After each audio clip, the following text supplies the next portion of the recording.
Hey there, this is Dr. Kofelt. This is part 6 of my lecture on chemical equilibrium. And in this part, we are going to do the most fun way, of calculating equilibrium concentrations when you just have the equilibrium constant and initial concentrations or pressures. So we're going to do this in terms of X, but this time, unlike in part 5, it is not going to be a perfect square because it's not going to be a square on the top and a square on the bottom. And so when it's not, then what you have to do is you have to use the quadratic formula. All right, and this is only when it's not a perfect square. Okay, so typically on my exams, I don't have one like this. I just do the perfect square one because it takes a lot of time to do it, and a lot of people will totally run out of time on the test. So you will have it on homework if you're in my class, and you know, you show me that, and then on your homework and everything, you show me proficiency. Okay. Oh, and we're also going to do something called approximations, and that is if it's not a perfect square, but the k is really super small, like less than 10 to the minus 4 or 10 to the minus 5, then you can ignore the minus x when you're doing the initial calculation. So you don't have to do 0.2 minus x or whatever. So I'll show you how to do those at the end of this. All right. So just like we saw before, we have a reaction. It's 100 degrees Celsius. It contains initially NO2 at 0.1 molar. That's all you get. And it wants to know the equilibrium concentrations of the NO2 and the N2O4. And I'm just kind of reminding you of what the quadratic looks like. And so we have the beginnings of an ice table. And so our ice table, you know, again, you can do the Q if you need to. Most of the time they're going to be written like they're going to run, but you do need to do the Q if you're going to know for sure. So that's why I'm doing it for you. So the Q is going to be your NO2 squared divided by N2O4. All right, and so that's 0.1 squared divided by 0, which is technically infinity, or 0, right? Infinity, let's say infinity, because infinity is greater than 0.36. So it's proceeding to the left this time.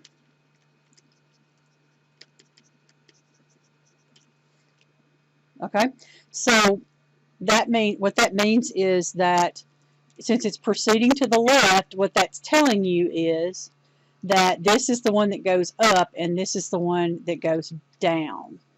So that's the only difference, right? That's why you did the Q there, to see which way it was going. Oops, didn't mean to do that. All right, so this one is, so that means that this one is going to go up x and this one is going to go down 2x. So that's 0.1 minus 2x, and this one is x. And honestly, okay, so you can do the Q thing, but if you're given the information and you know one is 0 starting out and one has a concentration starting out, you pretty much know the one that you have some of is going to be the reactant. So you do Q to be sure, but if you have 0.1 of this one and 0 of that one to start, then obviously it's got to go towards the 0, which would mean it was going to the left. Just a tip. Okay. All right, so now we know which way it's going, so we know which way our x's are going to be. So our Kc for this, which is equal to 0.36, is going to be equal to 0.1 minus, let's see, 0.1 minus 2x squared, that just looks ugly, divided by x. Okay? Or another way of saying that is 0.1 minus 2x, right, times 0.1 minus 2x divided by x. Why did I do that? Because I got to do what? Think back from math class, because it's called FOIL. Yes, you're going to do a FOIL on it. So my sister's a math teacher. She loves it that we're doing this, because I say, you know, I finally found a use for factoring. Okay, because I never thought there was one. All right, so when I multiply that out, if you recall how to do the FOIL, it's, you know, that's outer, inner, and all that stuff, right? Not going to go through that because you should already have that math skill. Okay, but that means that you're going to end up with 0.0100 minus 0.400x plus 4x squared divided by x. Okay, so I've got to get rid of that, so it's coming over here. So 0.36x equals 0.0100 minus 0.400x plus 4x squared. Okay, now once I get to that point, I'm going to change it into the quadratic formula. So the 0, and then I do that, it equals to 0 so that I can put it in quadratic form, is 4x squared minus 0.36x plus 0.4x is 0.76x plus 0.0100. Right? Yes. Okay. And so if you recall, from when you write it out like this, this is A, this is B, and this is C. And you need that, okay, because, and you keep the sign from whatever's in front of it, all right, and so you need that because now when you use, so that's 4, that's a negative 0.76, and that is 0.0100. All right, you need that because now you're going to plug it into the quadratic. So when you plug that in, x equals negative b plus or minus the square root. I hear that Pop Goes the Weasel song in my head because that's my sister sings that when she does this. Minus 4ac all over 2a, right? Okay, so I'm going up here. So x equals a negative of a negative 0.76 plus or minus the square root of a negative 0.76 squared, I ran out of room, shoot, minus 4 times 4 times 0.0100. Hope you can read that. Okay, so all that's together. So 0.76 squared minus 4 times 4 times 0.0100. And then all of that is going to be divided by 2 times 4. Start over here this time. So when I manipulate this under here, all right, then I'm going to get x equals 0.76 minus, plus or minus actually, 0.65 divided by 8. So I'll have two x's. One x will be 0.76 plus 0.65 divided by 8, which is going to be 0.176. And the other x will be 0.76 minus 0.65 divided by 8, and that's going to be 0.014. Because remember, I told you you're going to get two of these. So I got to look back and see which one of these makes no sense. The one that you know, it wouldn't make any sense. Neither one of them is 0, okay? Because if it was 0, that would be the one for sure. So I got to look at them. All right. So remember that x is, so x is the equilibrium concentration of the product, okay? Now, I look back at the 0.1. If my 0.1 minus 2x, that'd be like minus 0.35 or something. Okay, well, there's no way you could have less than what you started with in your reactant. So if I was subtracting that from it, that would give me a negative, a negative number for my equilibrium concentration. So there's no way that one could be correct. See what I'm saying? If I plug that into x, the 0.1 minus, even if it was just 0.176, that would, be more than, that would be less than what I started with at the end. So that's why that one can't be it. So it's got to be this one as my x. So that means that my concentration of N2O4 is going to be x, which is 0.014 molar. And it means that my NO2 is going to be 0.1 minus 2 times 0.014. And that's going to give me 0.072 molar, and that one makes sense too. Okay, so you first see it's not a perfect square. You factor this, right? So you FOIL it. Then once you FOILed it, because it's 0.1 times 0.1, that's that number. Then it's 0.2 times 0.1, 0.2x times 0.1, and then 0.1 times 0.1, then 0.1, anyway, 2x times 2x, okay? So inner, outer, whatever, okay? So like I said, if you need to go back and look at it, go back and look at it. There's a quadratic section that you can look at. FOIL, this is called foiling, if you need to look that up, okay? And you had to learn that in algebra, even though you screamed and they drug you while they made you learn it, because it had no relevance to the world, but now it does. Okay, it does in engineering too. So anyway, so our final concentration is 0.014 for the N2O4, and which we didn't make very much of it, did we? And we have 0.072 left over in the NO2. Aren't those fun? Okay, so I gave you a practice.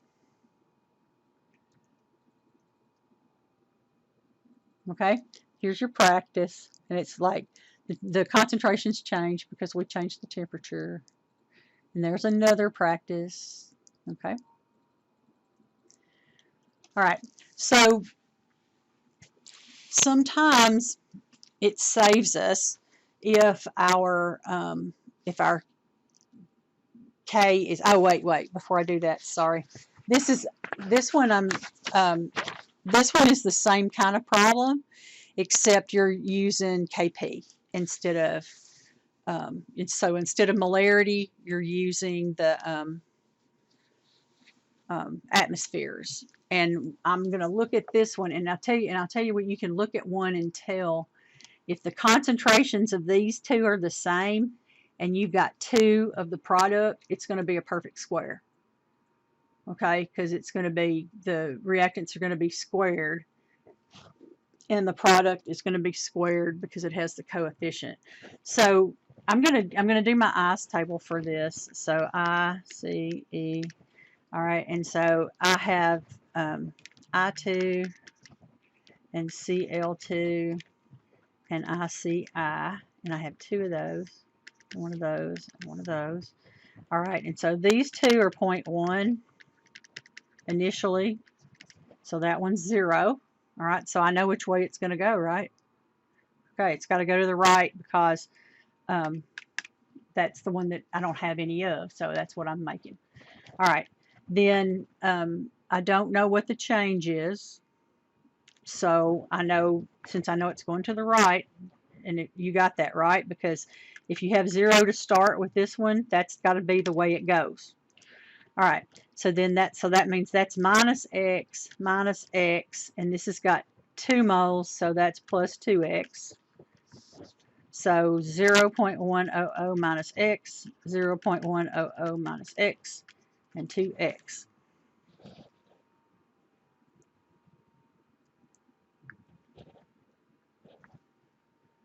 Right? Oh, wait.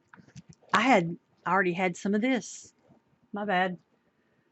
The PICI was also 0.1. So everything was 0.01. So, sorry. So this one's, I wasn't looking at it right.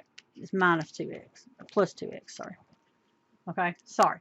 I didn't look. See, I didn't read like I tell y'all to do. So the partial pressure of the I2 is 0.1 atmospheres. Chlorine is 0.1 atmospheres. And then ICl is 0.1 atmosphere. So everybody's 0.1 atmosphere to start with. So that's what my equilibrium concentrations are in terms of X. And I already figured out it's going to the right. And I told you how.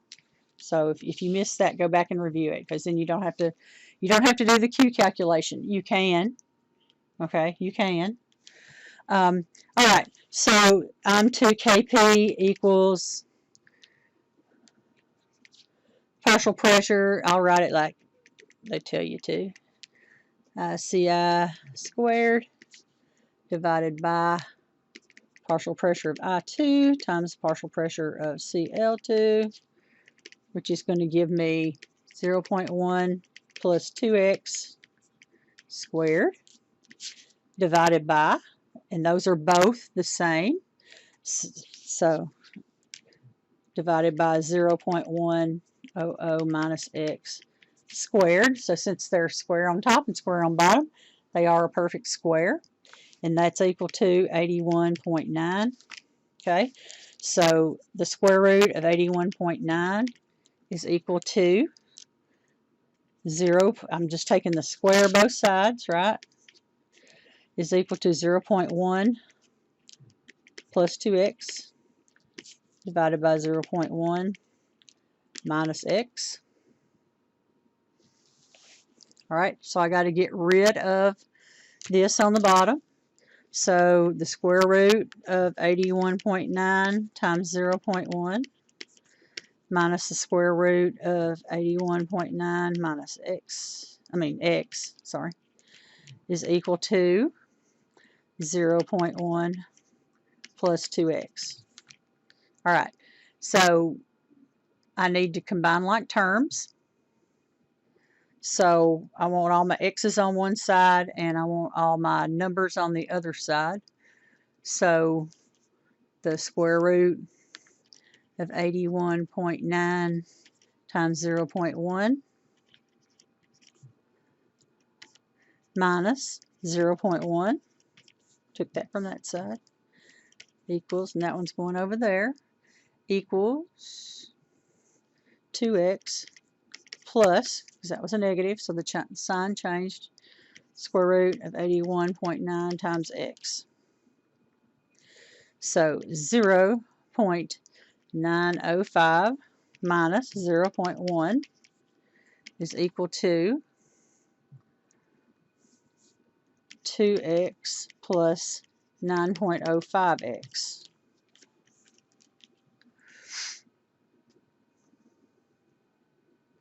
So 0.805 is equal to 11.05x. X equals 0.805 divided by 11.05. That equals 0.0729 molar. All right, and so the concentration of I2, or I'm sorry, the partial pressure of I2 is the same as the partial pressure of Cl2, and that's going to be 0.1 minus x. So 0.1 minus 0.0729 equals 0.0. Ooh, didn't mean to do that. Sorry. 0.027 atmospheres. I got all excited. Sorry. And then the partial pressure of the ICL is equal to 0.1 plus 2x. So 0.1 plus 2 times x, which was 0.0729. So that is going to give us 0.246 atmospheres. Right.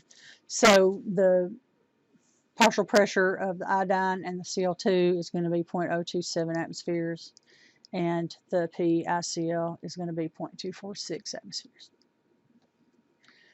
Right, so this one was a perfect square. Just remember, when it's a perfect square, you can do it by the rule of squares. So taking the square root of both sides. If it's not, then you have to use the quadratic formula. Fun.